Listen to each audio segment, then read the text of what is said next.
Terima kasih Mbak Epsi atas kesempatannya kepada saya. Kegiatan sosialisasi tindak pidana di sektor jasa keuangan berlangsung di Hotel Tentrem Semarang.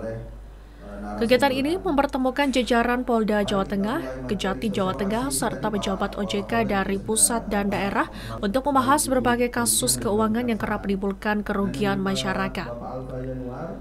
Sejak berdirinya OJK hingga akhir Oktober 2025, sebanyak 165 perkara tindak pidana di sektor jasa keuangan telah diselesaikan, dengan 134 diantaranya berkekuatan hukum tetap.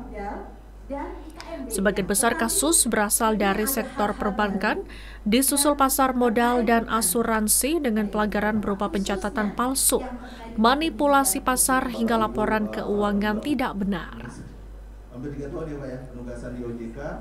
Dengan kolaborasi ini tentunya kami akan sepaham tentang tindak pidana yang harus kita tangani bersama-sama, karena pemahaman daripada aturan yang ada ini kadang-kadang kan sedikit kendala di lapangan. Tetapi dengan adanya sosialisasi ini kita mempersatukan, mempersepsikan, sehingga pelaksanaan yang penyidikan yang dilakukan oleh Polri ini akan lebih mudah nanti pada saat terjadi penuntutan yang dilakukan dari kejaksaan.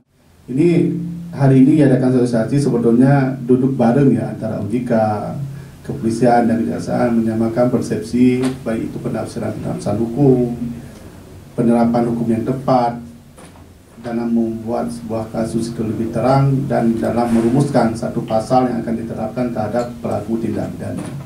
Kalau di awal sudah dibicarakan, nantinya saya berharap tidak banyak lagi bekas perkara itu bolak-balik antara kejaksaan dan kepolisian seperti gosokan ya, balik bolak-balik itu. Tak selesai-selesai, itu bukan kita harapkan, itu tidak sesuai dengan azas penegakan hukum pidana, cepat, biaya ringan, ya, dan murah. Dari sisi pengawasan, OJK terus memperkuat upaya pencegahan melalui edukasi dan pengawasan terhadap potensi kejahatan finansial, termasuk investasi bodong dan pinjaman online ilegal. Jadi tugas kami adalah bagaimana masyarakat itu seminimal mungkin menjadi korban.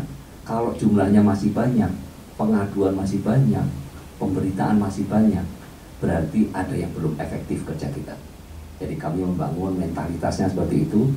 Jangan kami di OJK sama teman-teman, jangan merasa puas kalau kita sibuk, tapi hasilnya masyarakat masih dirugikan. Melalui sinergi tiga lembaga ini diharapkan penegakan hukum di sektor keuangan semakin tegas, cepat, dan berdampak nyata bagi perlindungan masyarakat.